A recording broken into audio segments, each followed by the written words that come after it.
By now you've probably seen hundreds of different gimbals and hundreds of different gimbal shots. The Ronin SC in many ways is no different, but there is one feature which I use mine for all the time, and that's the video tracking capability, which enables me to have a much more professional one-man studio just using my Ronin and a tripod.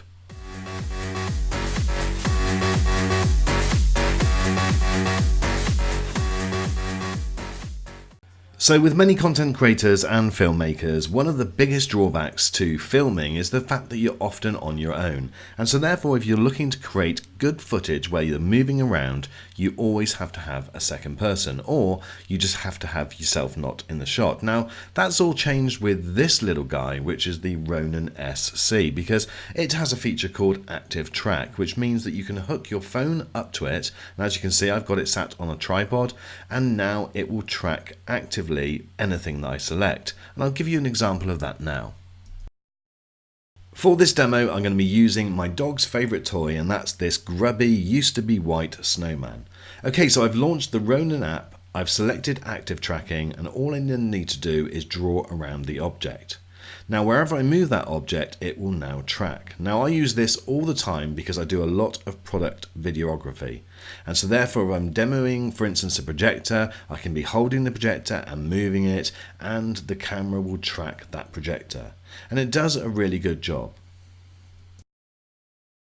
Now you do need to remember to line up your shot via the lens on your camera and not the lens on your phone, because ultimately it's the footage from the camera that you're wanting to be recording.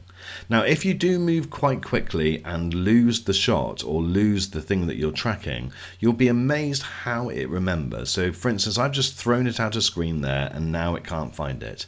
But as soon as I bring it back into the middle, it locks onto it straight away and then will continue following it around. So it's really quite good at remembering what it was that it was looking at previously. Okay, so this is some of the footage coming out of the camera. In my case, I've got the Sony a6400 attached to the Ronin SC. One of the things that you need to make sure you remember to do is set the autofocus tracking of your camera. So you do really need to have a good camera for autofocus, because the closer you move the object to the screen, obviously you need to keep that in focus as well as keeping the tracking. So you've got your phone, which is setting the tracking the object, and then the autofocus on your camera will keep the item that you've selected in focus. Certainly with me, when it's the Sony a6400, it does a brilliant job, and it doesn't matter whether I'm far or close, it does a perfect job of focusing.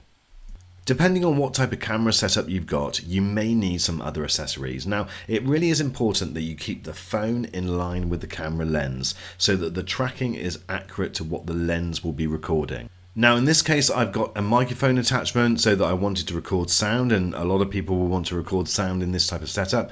So therefore you need to keep the phone in place, but I've now got a small rig around the a6400, and so therefore I've got the ability for the sound being recorded, and then you're getting the best of both worlds. Now obviously, depending on what type of camera you've got and depending on the size of it, you can't go too big because the Ronin SC has a limited payload. So having this type of setup just makes everything very flexible. It means that if you do want to get these type of shots, then it's possible on your own. You don't have to worry about having a second person. And if you want to, you can just fix it in place and have it as a standard tripod or a camera on a tripod and just do your still shots. One of the beautiful things with the Ronin SC is it comes with its tripod already in place, so therefore you don't actually need to have a separate attachment. So if you're in a studio, for instance, you can just pop this on a table or on a side and then you're ready to go.